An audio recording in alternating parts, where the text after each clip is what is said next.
जब आप बचपन में थे तो क्या आपके वालिदैन ने आपको अपनी पसंदीदा चीज़ें दूसरे बच्चों को देने पर मजबूर किया था? हाँ, इन्होंने कर दी। जब मैं बच्चा था मैंने सितारों का एक गुच्छा इकट्ठा किया। मैंने इन्हें अपनी छोटी उंगली से एक एक करके स्टिक किया। इनमें से 1000 के करीब थे। जब मैं अपने आबाई शहर वापस जाने वाला था तो मैं इन्हें अपने दादा के पास ले आया। मैंने इससे कहा उसे अपने पिलिंग पर रख दो, इससे आपकी ख्वाहिश पूरी हो जाएगी। स्कूल में ये कहा जाता है कि जब तक आप खुद 1000 सितारों का ढेर लगाते हैं एक ख्वाहिश पूरी होगी। मैंने अपना होमवर्क अच्छी तरह से नहीं किया। मैंने पूरे 1 साल तक सितारों को अकेले रखा। जब मैं अपने आबाई शहर वापस जाने वाला था तो मेरे रिश्तेदार मुझसे मिलने आए। वो अपने बच्चों को लेकर आए। जब इन्होंने सितारों के मेरे बर्तन को देखा तो वो चौंक गए। इस बच्चे को सितारे पसंद थे। इसे सितारे पसंद थे कि उसे खुद से स्टिक करने की जरूरत नहीं थी। तो उसने मेरा बर्तन लेना चाहा। मैंने सख्ती से इनकार कर दिया। वो बच्चा जोर से पुकारा। मेरे वालिद नाराज थे। बस उसे दे दो, एक टूटा हुआ बर्तन। मैं ये नहीं कह सकता था कि मैं इस जार को कितने अरसे से स्टिक कर रहा था। इसका मेरे लिए कितना मतलब था। मेरे दादा के घर पहुंचने से पहले बर्तन ले जाया गया। इस बच्चे ने कहा कि वो सितारों को देखना चाहता है। चुनांचे उसने बर्तन को ऊपर ले जाकर बखेर दिया। पहली मंजिल पर रोने की हिम्मत नहीं थी। मैंने बस सितारों को बिखरते देखा। किसी को मेरी परवाह नहीं थी। वो बच्चा खेलते खेलते थक गया था। इसने सोचा कि ये बोरिंग है। मैं अपने घर के सामने वाली जमीन पर इस सितारे की तलाश में था जिसने मेरी ख्वाहिश पूरी कर दी। टोंगा टोंगा खाने का वक्त। जरा रुको, मैं कुछ तलाश कर रहा हूँ। आप बच्चे से क्यों नहीं सीखते? वो इतना फरमानबरदार है। मुझ पर जुल्म हुआ। इस साल जब मैं अपने आबाई शहर वापस आया तो मेरा छोटा कजिन एक खिलौना लेकर आया। ये कुछ अरसा कबल डा हॉनगफीन की एक मशहूर फिल्म थी। मेरे वालिदैन ने उसे मेरे लिए खरीदा जब वो मुझे सिनेमा ले गए। ये बदल सकता है। डा हॉनग फैंग की कारीगरी सादा थी। ये जाहिर है पायरेटेड था, लेकिन उसने उसे एक खजाना समझ लिया। साथ वाला बच्चा बाहर आया और एक मांगा।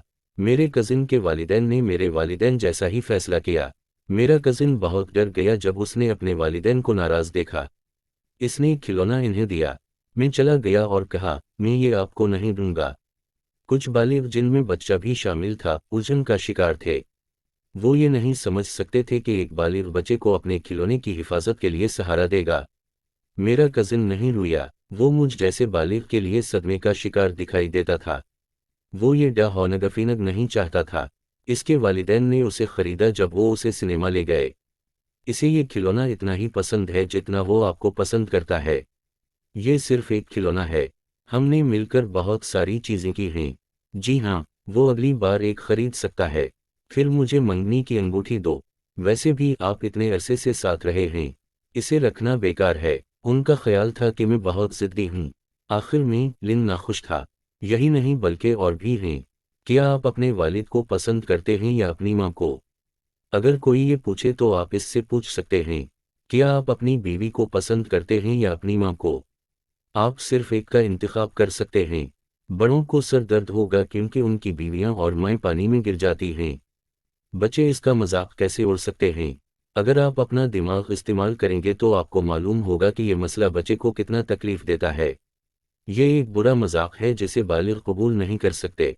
ये एक बुरा मजाक है कि बच्चों की सोचने की सलाहियत मुकम्मल नहीं होती। जब इन्हें इकसाया जाता है तो वो जोर से हंसते हैं। अपनी गद्दी को हंसो। रक्स सीखने के बाद बच्चे को सरेआम रक्स करने दें। गाना सीखने के बाद बच्चे को गाने दें। क्या आपका बच्चा MP3 है? इसके पास खून और गोश्त है। वो बहुत से बुरे लोगों को खुश करता है। कितना अफसोसनाक है। जब बच्चा बड़ा होता है तो आप कहते हैं कि वो ऑटिस्टिक है। आप कहते हैं कि बच्चा डरपोक और डरपोक है। ये सब आपकी बदौलत है, क्योंकि आप उसे बता रहे हैं कि आप कूड़ेदान से आए हैं। आपके वालिदैन आपको मजीद नहीं चाहते। अगर आप अपने वालिद को मुंतखब करते हैं तो आपकी मां नहीं होगी। आपके खिलौने दूसरों को दिए जा सकते हैं। बच्चे को कैसे तबाह करना है? ये इन बालिगों के ग्रुप में शामिल होना है जो तबाह हो चुके हैं। पहिए को नस्ल दर नस्ल नीचे दबाने दें। या आप अपने प्यारे बच्चे की हिफाजत के लिए कोई और तरीका मुंतखब करते हैं। मेरे दादा की तरह इसके हीरो बने। फिर मुझे मध्यम सितारा मिला। मैंने अपने दादा को दिया। इसने उसे हाथ में लेकर देखा। इसने कहा, मुझे उम्मीद है कि मेरे दादा दादी लंबी जिंदगी जी सकेंगे। والد اور والدہ ہمیشہ صحت مند رہیں گے۔ میرے دادا نے مسکرا کر میرے سر کو ہاتھ لگایا۔ اس نے ستارے کو اپنے تکیے کے نیچے رکھا۔ پھر اس نے دراز کھولا تو وہ بھری ہوئی تھی، سے بھرا ہوا تھا۔